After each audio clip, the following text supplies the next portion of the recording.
Yeah. What was happening?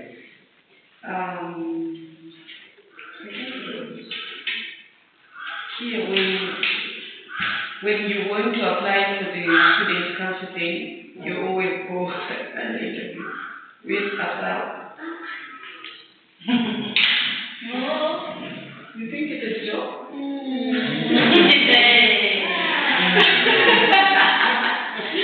The reason why you don't go to student counseling. So, how was it? No, they just ask you random questions. What are you going to do for the school? How are you going to help your students?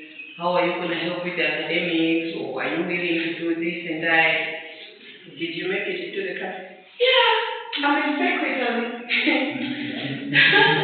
Alright, so interview is one of the main techniques.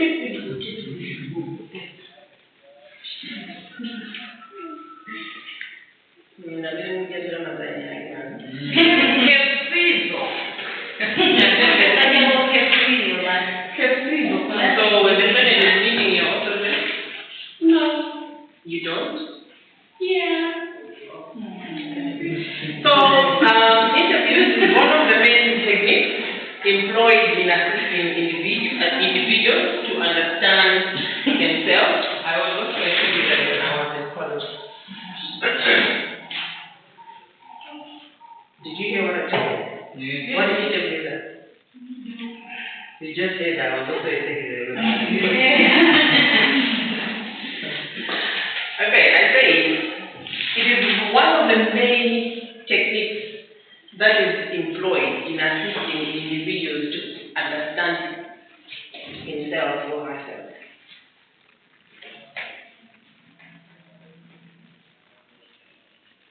It is a fundamental operation in the counseling process. In the process of counseling, interview is very important because we are saying it is one of the major techniques that is employed in assisting an individual to know themselves.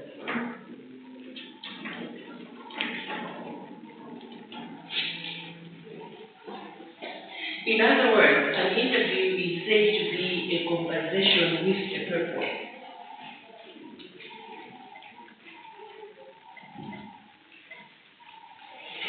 An interview is said to be a conversation with a purpose.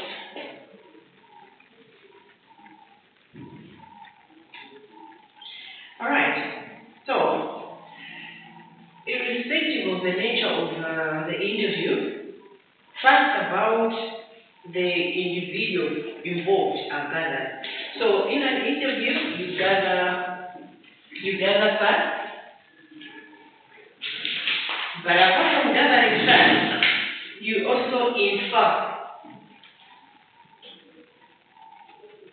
Facts are inferred, and sometimes judgments are made.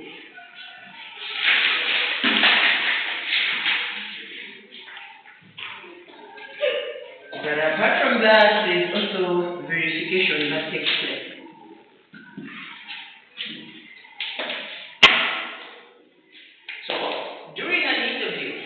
About the involved individual are gathered, inferred, and sometimes judged and verified during the counseling process.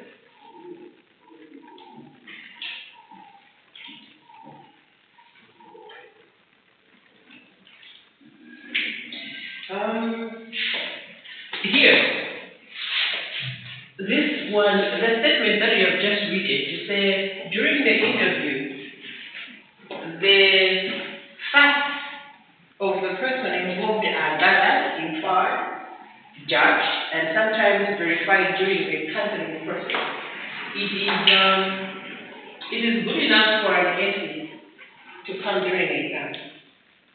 So if I would ask you to say, during an interview process, how does this happen? You gather facts, infer, judge, and then you verify. As a counselor, during an interview, you need to go through all these sessions. If you are going to counsel me, I'm expecting you to gather information that's about me. So, during the time when we here conversating. You are writing, or you are taking notes, or you are picking out facts that I am saying about myself. So as you start picking out the facts, here is the first time contact with someone. So we are sitting, we are talking. I am Babuyankula. She'll start talking and then I'll listen. As I listen, a counselor is supposed to be fast. You make judgment, you infer, you pick the facts, you verify, you drop others along the way. Because as we continue speaking, I'll come to a point where I'll refer to what she already said. And then I'll start picking up new ideas from whatever she said. So, from whatever is going to come out of her mouth, I'll make judgments. Along the way, I may drop the judgment. From whatever is going to come out of the mouth, I'm going to verify other things that I have made up in my mind to say, I think I was right. She's really a lunatic because of A, B, C, D, E. Along the process, these things are going to happen. So, you gather that, then you start inferring. What is to infer? Inference. What is it?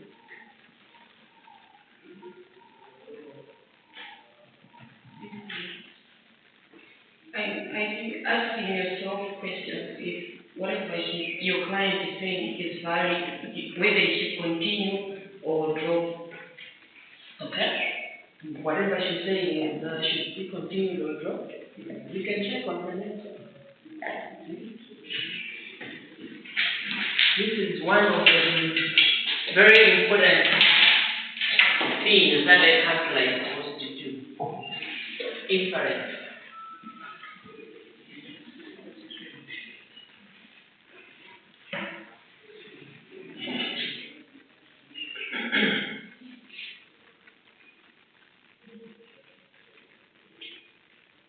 Okay, what is your group saying?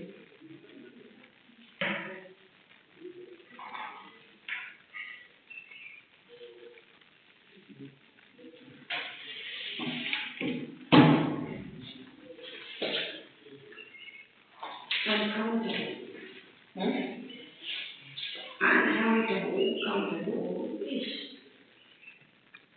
a truth or proposition drawn from another, which is admitted was supposed to be true. Okay. Conclusion. A conclusion on the basis of evidence and reasoning. Yeah. Yeah. So, the evidence is going to come from the person you are interviewing.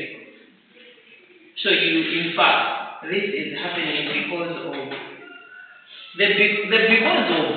It's not just coming from the blues. It's coming because of the facts that have been spilled out from the mouth of the speaker. But at the same time, you also make judgment and you verify to say, I think we are on the right track. So, my point was, individual counseling is very important because you gather that during the process of the interview. You can also obtain information in an interview by the use of tools such as questionnaires, rating scales.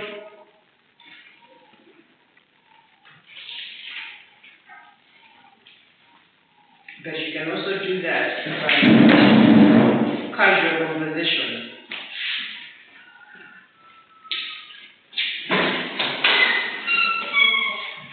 Interview, you can give a person a questionnaire. That's an interview. The questions on the questionnaire are going to gather the facts about the person. So you can do that. You give them a questionnaire. You can give them a form of data blast. You can also give them a rating scale. But apart from that, you can also carry out an interview by having casual conversation. Types of interviews. Did I send you the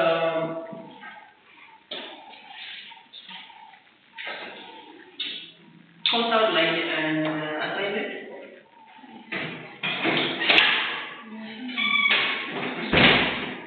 There's one that's known as introductory interview.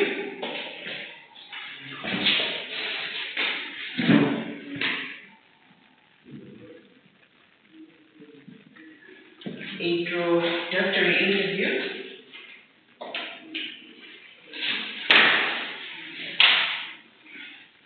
Okay. From the word introductory interview, what do you think this is all about?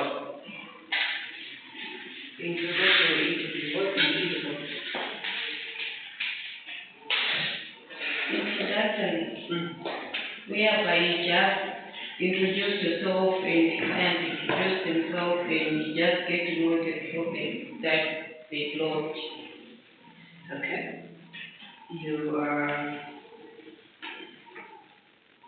You have the client before you and you are introducing yourself, or you are hearing what the client has brought. You just introduce yourself and let them also do that, and then you just ask them the question of what brought you here, maybe, so that they should feel free to tell you the problem which they have. Okay. During the introductory, what do you think would be said during the introductory stage or the introductory interview? Here is the counselor who has a client. There are got several sessions that are going to follow, but the first one is this introductory interview. So she says, you sit and then you hear what they have brought before you. But before you get to a point where they should tell you what they want, what else would you want to find out from this person? Or what else do you think you should tell to the client? You should get to know each other. What kind of knowing is it? I have got 2 kids, I have got 2 dogs. Yeah. The name, where you stay, age.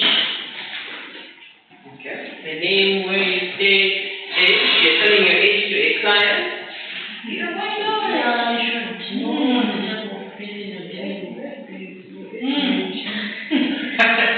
So when you use your age, and so here is a lady who is a lady counselor, and then there is a guy that you hear your office. Yeah, you can tell how you're gonna treat somebody as a teenager, maybe their kids or their grown-ups. You should tell. Oh, whose age are we talking about? The client's age or the counselor's age? No, like the client's age. Oh, okay. I thought the counselor's age. All right, well, apart from the age, apart from where you're living, okay, what else? Mental state. Mental state? Yeah. So the client has to tell you about their mental state? Yeah, marital state. Marital? Yeah. Ah, okay. Marital. All right. No, okay. All right, so as a counselor, what are you supposed to say? As a counselor? To the client, your name, of course. All right, your name. What else? Just making them feel comfortable to talk to you. Like what? What are you supposed to say in that introductory phase? Here is my next question. To briefly explain what's supposed to be said with this an introductory For example, you would like, of course, you greet each other. Oh, you're okay, my name is Miss Mariambo, and I'm helping you through this and that. Simply things like those. Something like that. You wanted to say something? I wanted to say you explain more about what maybe because if you're working in an organization or just a therapist, you explain what exactly you do. What exactly you do? How do you make me feel safe that I am in the right hands? By telling you. What are you telling me? You are Feel free, you talk to me. By telling me I am in the right hands? I need to tell you maybe a story like what I went through, or even I can even lie for you to feel comfortable with the person.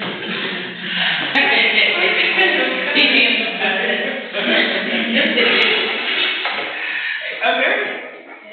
So I am the client, I'm listening to your stories and lies. right. And when I walk out of that room, am I coming back? You need to convince me that I need to come back. Introduction is very important. Yes. What are you going to tell me? No, I think I know. Something touchy. Can we put a face to this touchy thing? Let's put a face. You can even give examples of the problems you want solved without mentioning names or what, like just for just. But then I just know that I will make my clients feel comfortable to the extent you're hey, ma'am, we So, the thing is, I want to get a loan from the bank. Alright? I go to the bank and I start telling them, you know what, guys, with no smiles, I'm well dressed and everything. I am very trustworthy, I'm going to bring back your money. Just look at me. I pray at this church, I am a church elder, and very nice, soft spoken. Are they going to give me the No. No, I need evidence, right? yeah, but it's a different scenario. It's a different scenario. Yes. It's about my life. I need to be sure you're going to help me. If they don't want to help you, they don't want to help you. If that person doesn't want to help you, let them go. But then you are in business. but you are just supposed to create that relationship whereby your client is going to trust you. How are you going to do this? Tell him, if not a need, then you cheat. Alright, so yeah, there is an introductory interview where the counselee meets the counselor for the first time and they get to know each other, they build a rapport. And during this time around, the counselor is supposed to introduce themselves and state the purpose of the interview with the counselee. So we are here. This first session, I just want to know you, get to know who you are. I want you to also know who I am. But apart from that, you need to, whatever you do, build confidence in the counselee about your competence. Build confidence in the counselee about your competence, your interest, your knowledge, your skills, and knowledge, skills, confidence. You need to tell them. You need to bring them to a point where they will be confident enough to say, I think I am going to be helped here. So like she said, you can tell them about stories, other problems that you have solved before, so that they should come to a place to say, I think by the time I'm done here, I'll be okay. So tell them about your competence, interest, knowledge, skills, and feeling of freedom. So this kind of interview does not preempt everything, but what you're simply trying to do is you're trying to put your client at a safer place. So here are the places where you really need to tell the client your credentials. I am so. I have been to this kind of a school. I have done A, B, C, D, E, and so on and so on. In the education circles, when a lecturer comes, don't find it pride when they start telling you what they have or the schools they have gone to. It is one way how they get confidence from the learners to say, okay, I think whatever is going to come out of these lectures now is worth it, because they have been to several ways. So in the education circles, you find people coming in front for the first time. Hello, my name is blah, blah, blah. I have got one, I have got two. Yes. And they will line up, leave them all up. Are you coming back? Yeah, we are connected. We are connected. What kind of a connection is it? Phone.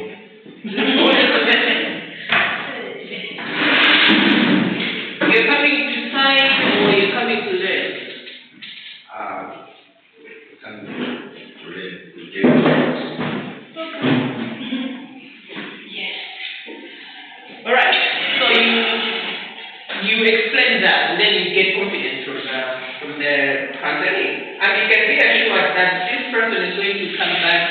think, let me go back and then get help.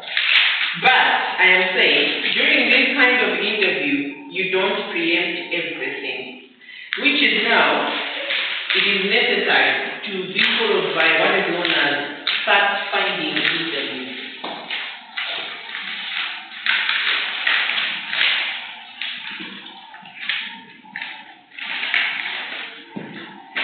So in the first meeting, you're simply getting to know each other, build confidence, create that kind of a freedom space, a free space, but then the introductory interview has to be followed by the fact-finding interview.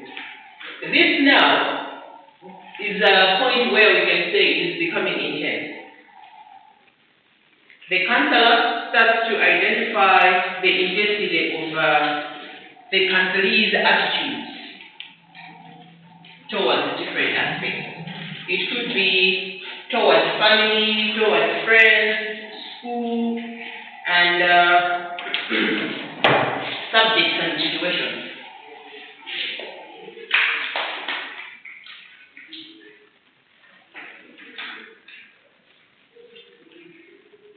Can we proceed? Yeah. Okay. So in the fact-finding interview, the counselor also discovers the strengths and weaknesses of the counselee by another follow-up interview, or by this follow-up interview. So a counselor is supposed to be a person who thinks way ahead of the counselee. So if you're going to be on the same line as you're doing your counseling, you're not going to fight much. You need to be ahead of the counselee. So as you are talking, as you are speaking, make sure that you are collecting that kind of information without. The counselee may know that this is what you're looking for, but there are times you can collect the information without the counselee knowing what you are trying to find out. So if you're going to collect information about the attitudes towards friends, towards family, towards situations and subjects, that is going to give you an idea of who you are dealing with. And again, you can also pick out the strengths or the weaknesses of the counselee as you are speaking. So after that, it has to be followed by another interview, which is known as an informative interview.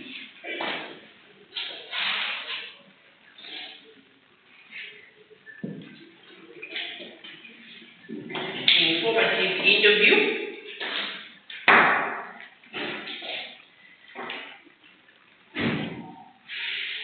What are you informing the counselee about? One of the crucial interviews that is supposed to be carried out is this one, fact finding. If you find good facts, enough facts, you'll be able to make the inferences that we talked about. You'll be able to make good judgments. You'll be able to make good conclusions. But if your fact-finding interview was working, the informative interview is also going to be somehow affected. Because at this point, this is now when you are supposed to tell or to inform the counselee about data that has been collected from previous sources. Oh, so fact-finding is another type of interview. Fact-finding? Mm-hmm.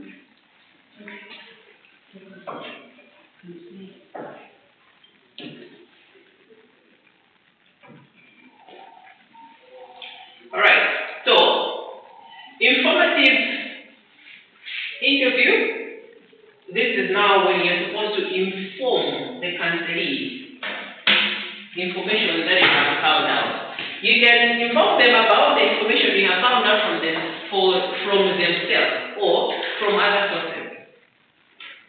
For example, if you are in this school, I think we talked about it.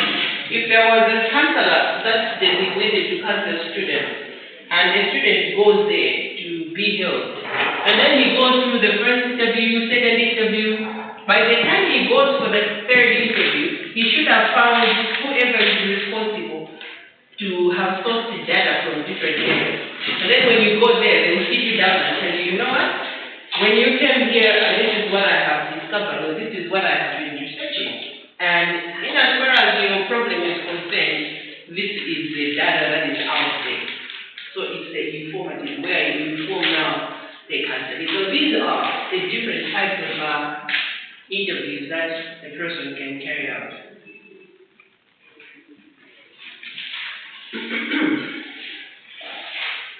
Do we have any questions so far? No? Okay, so what are the qualities of an effective counselor? Qualities of an effective counselor.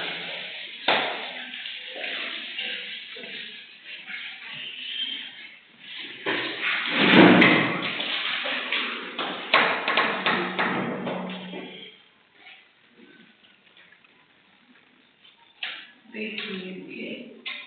He or she should be a good listener. A good listener. All right. You should be a good listener. Mm-hmm. They are confidential. Confidential. Okay. I come to you, tell you my secrets. I should be assured that they will remain within the four walls. Any other? They should have dignity. They should have Dignity. dignity. In what sense? Because you can't just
confidential. She said she has to be they should have dignity.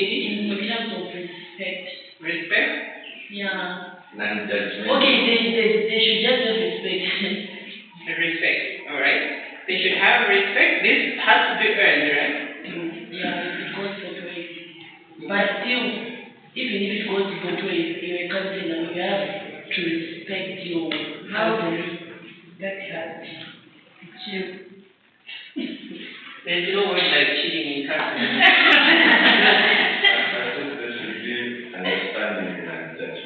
There should be understanding and not judgmental. But we said there has to be inference, judgment made, and what was the other word? Verification. Verification. What is the difference with this kind of judgment he's talking about?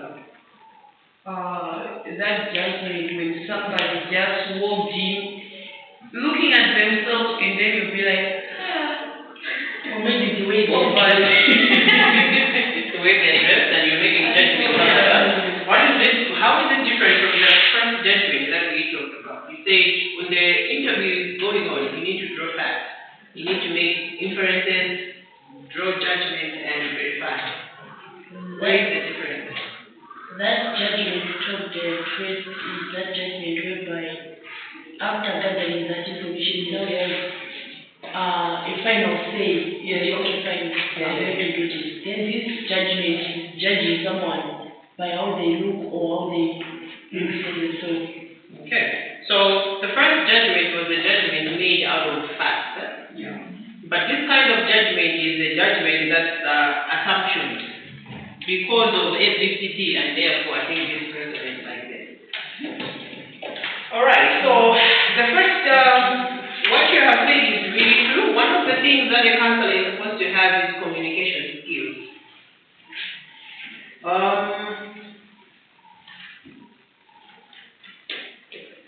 Communication skills. We have, I think, have done communication skills, haven't you? Yes. Yeah. So the communication skills that you have been doing is essential during counseling. However, it has to be refined over the years so that you should have certain communication skills that are going to help you in the counseling career. Because the communication skills that you've learned, they are important, yes. But on the other side, you're supposed to employ other skills that are going to be helpful in as far as counseling is concerned. And when you're listening in counseling, you should have that natural ability to listen and be able to explain their ideas and thoughts to others. That's why I say, as a counselor, you need to think ahead of your counseling. You need to be very active. As a counselor, you can't afford to sit there and listen to someone and then your mind is somewhere else. You're going to be caught off guard.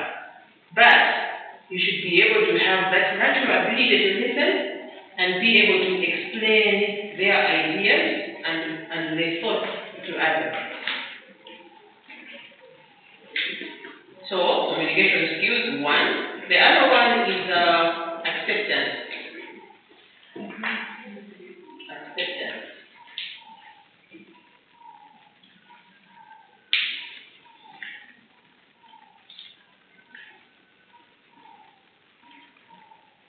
Okay, when we are talking about acceptance, we are talking about the situation where the counselor should be able to start from where the client is.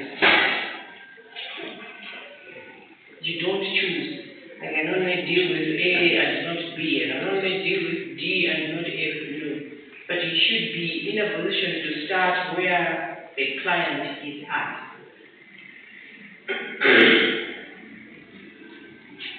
In other words, you need to be non-judgmental.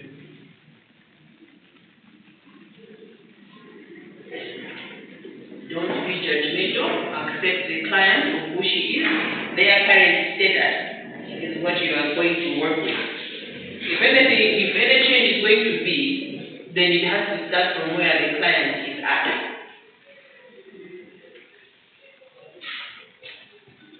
The other characteristic is empathy.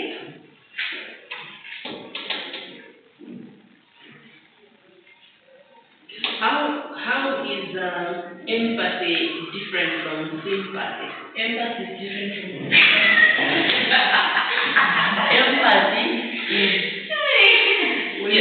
different from sympathy because in empathy you'll be putting yourself in the counseling situation. Then sympathy is feeling sorry for the counseling. Alright.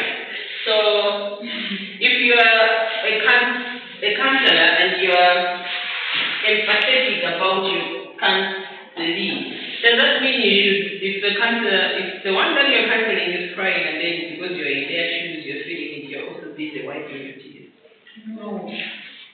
No, that's sympathy. That's empathy? Mm-hmm. Right. So empathy is another characteristic of a good counselor. Problem-solving skills is another one. Problem-solving skills.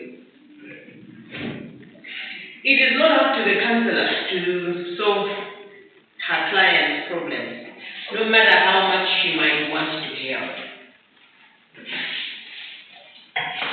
It is not up to the counselor to solve the problems of the counselee, no matter how much she would want to help. Then what are we there for as counselors? Just enlightening and making them more functional to deal with problems on their own. Are you not calling it?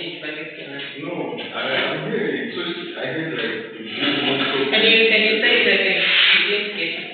I said we are there to just enlighten, showing them the way to make them functional on their own, making them realize that they can do it on themselves, even though they have that problem. Does that make sense? Are we not there to tell them what to do? No. Why? You just have to help them make a decision, but you don't have to tell them what to do. Why? What would happen if you tell them what to do? Because that's not counseling. It's what? Advice, mostly. Advising? Okay. Do you have anything you want to say? What's the difference between advising and counseling? She says advising, that's when you tell them what to do. Oh, advising. And counseling. You don't tell them what to do. It's not my counseling.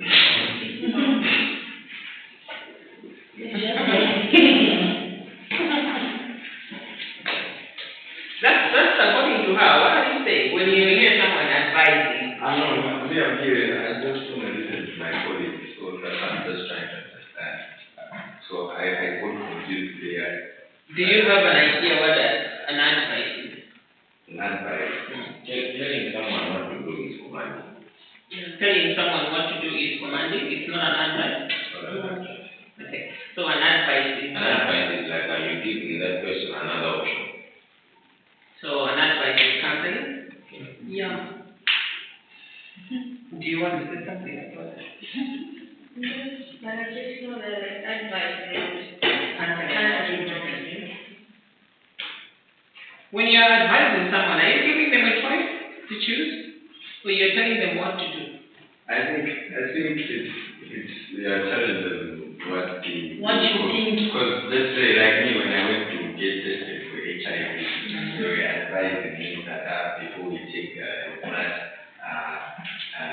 we want to advise you maybe it can be found positive and stuff like that. That's That's counseling. Oh, that's counseling. And then they told me really you should abstain from sex food because it kills that danger. That's advice.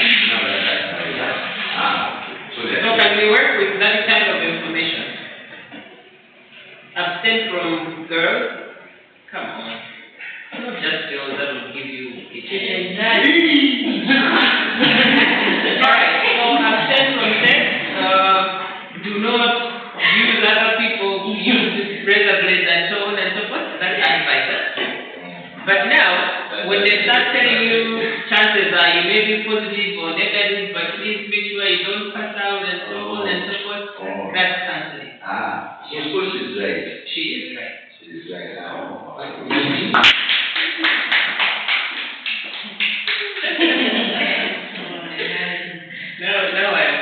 think I know where I'm at. I asked the question, right? No, it was just the difference between advice and counseling. Okay, so we are saying counselors are supposed to have problem-solving skills. And, I say, no matter what you need to do, you don't tell them what to do. So she was saying, you're just supposed to give them advice. No, she said you're supposed to suggest, but you don't have to give a solution. Is it? yes. I just have to direct and let them make the final decision. Okay, now my question was, if you are going to be involved in the making of the final decision, what would be the implication? Oh, yeah, that was the question. It will depend with the situation. For example, if someone comes to you and telling you they are not in good books with their husband, of course you ask them what's the cause, what, and then they'll tell you that they are not what they said. She don't just say to the husband because the husband is sleeping around what. Me as a counselor, I would tell her, my final decision, I would tell her, yeah, you should leave him. And yeah. What if she still loves the husband? Then that's The question was, what's the implication of telling your client what to do? I think, to my opinion, if they go out, they did what you said, and then it has some negative effects, the chances of them ruining your reputation is high because they'll be like, she told me to do so. it's different when there's a choice that, yes, your husband is cheating. You can wait or do so. If you want, you can leave him, but maybe at least give him some time and do so. So it's different. When you are telling somebody to do, if it has caused a problem, for them to pull back and say, you make me do this, it's going to be high. It's different with, there's a choice. You can do this and you can do this. You just have to decide on your own. But then when you are telling them, oh, you can do this, you can do that, you are supposed to enlighten them the limitations of doing that and the importance of doing that, and then they have to choose which one is best. Okay, so as a counselor, all you need to do is you put across solutions, possible solutions. There's possible solution 1, solution 2, solution 3. And then the client chooses. I decide to go with solution 3, alright, that's what you want. If we go down this path, these are the advantages, these are the disadvantages. And then the client goes like, no, let me try 4. You want 4? Yes. Okay, 4, these are the implications and so on and so forth. Alright, I will take part 4. And then they go down it. If anything happens down the line, you are not accountable. Yeah. It does not come back to you. When I do that, you know what? I have left my wife, and now, what are you going to do? Or I have left my husband, I don't have anything to eat at home. So as a counselor, you're going to be responsible for whatever decision you take.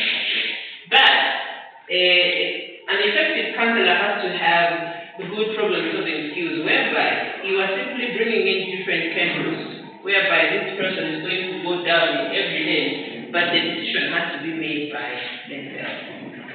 Flexibility is another characteristic. A good counselor is supposed to be flexible in a way that he should be able to change the way they respond or meet their clients' needs. You don't stay rigid and stay stuck in some predetermined treatment pattern.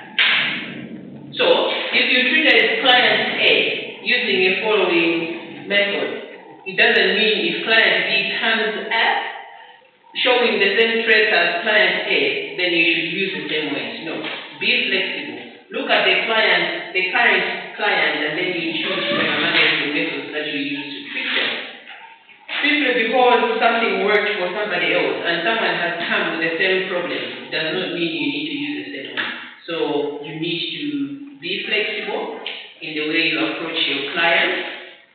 This is one of the very most important attributes of a professional counselor.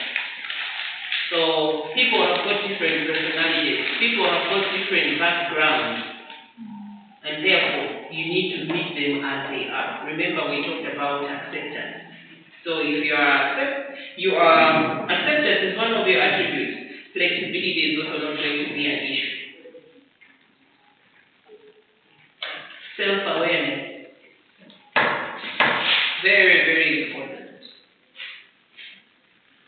You should be able to look within yourself and identify your unmet psychological needs and desires.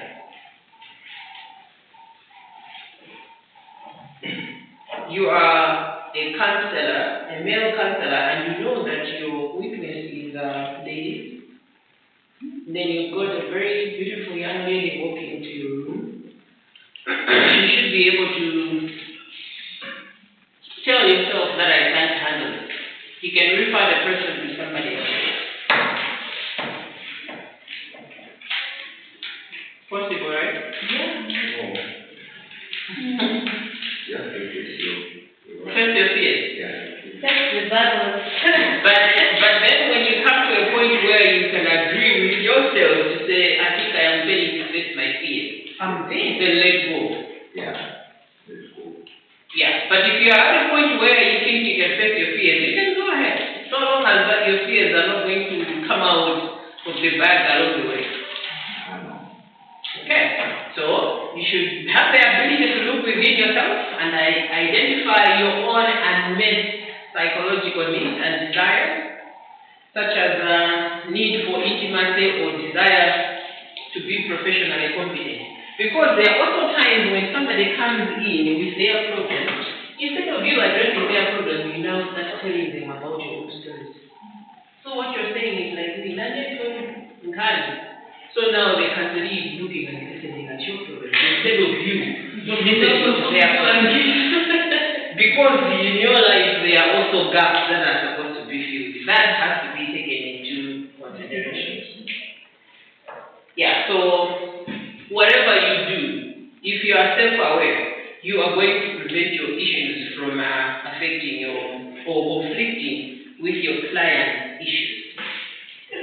So self-awareness has a major impact on the counselor's effectiveness. It's okay sometimes to bring out examples from personal experience, but it's not okay when your personal experiences are overriding the business of the day.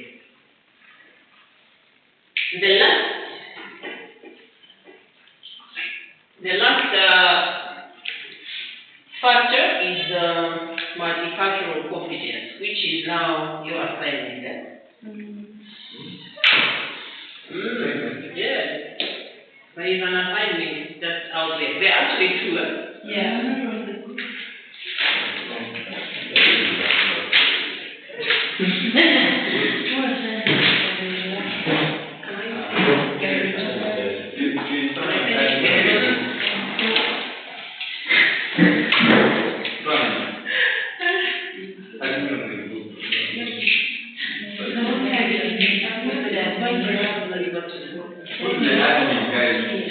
Look for a blank one.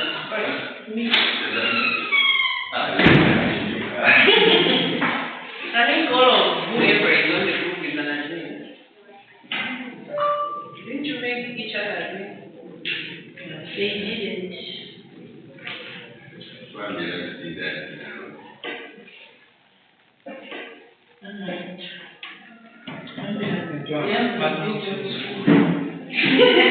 Wow, never do that. What's that song that before? Well,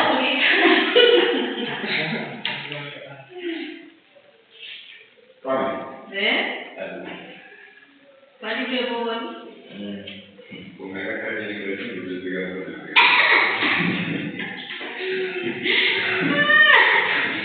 my God, that's a real.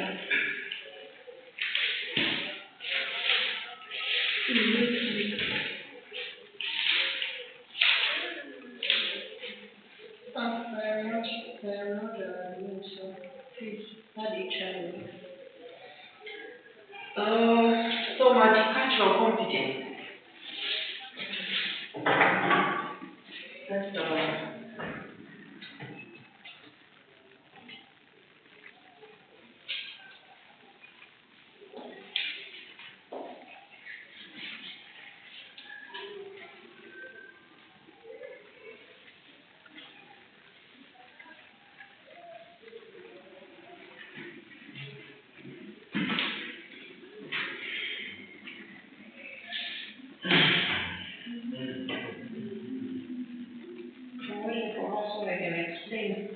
that I'm not going to exhaust it because you can find books just on this multicultural competency.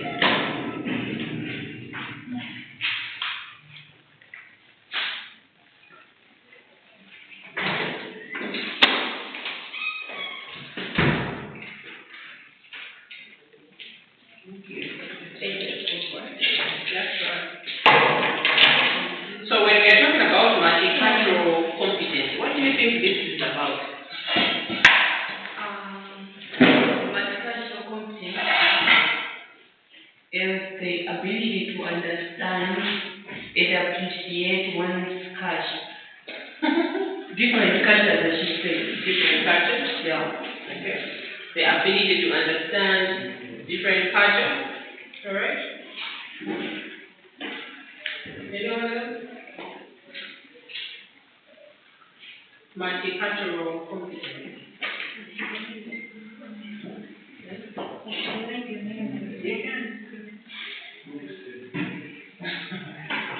So you're looking for my name? You want that? So where are you finding it? Yes, multicultural competence.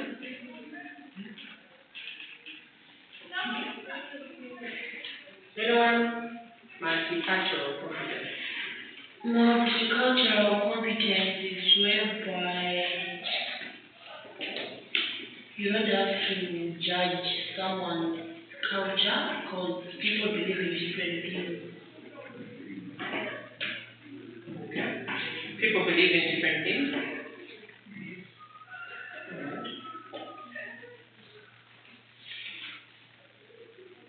Anyone? I want to hear your voice.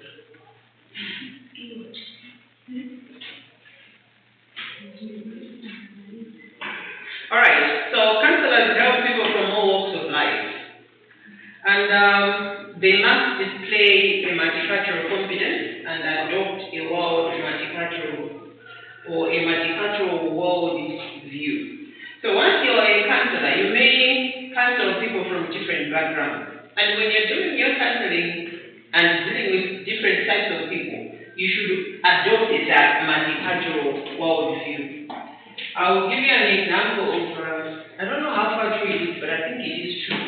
In the world of when you do this, a lady does this on the nose. It means story.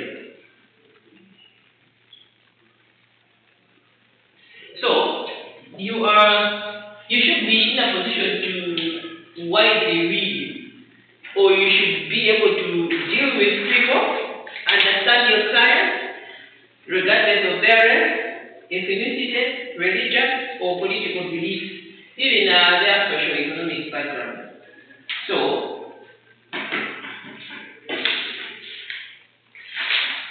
a counselor, whether you are a counselor but your background is you drop that.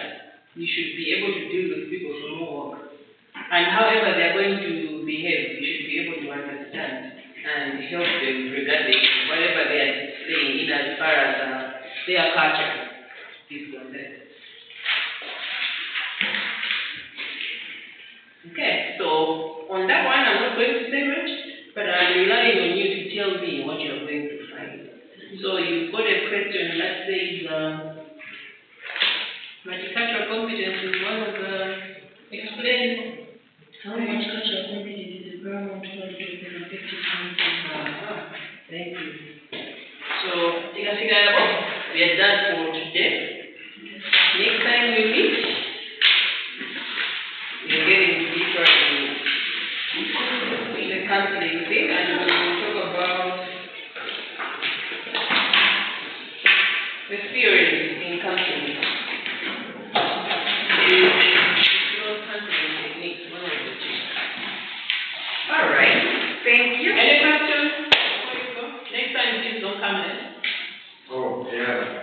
We just had some misunderstanding on the cancel we raised The old one? the old one. So it says change. Oh.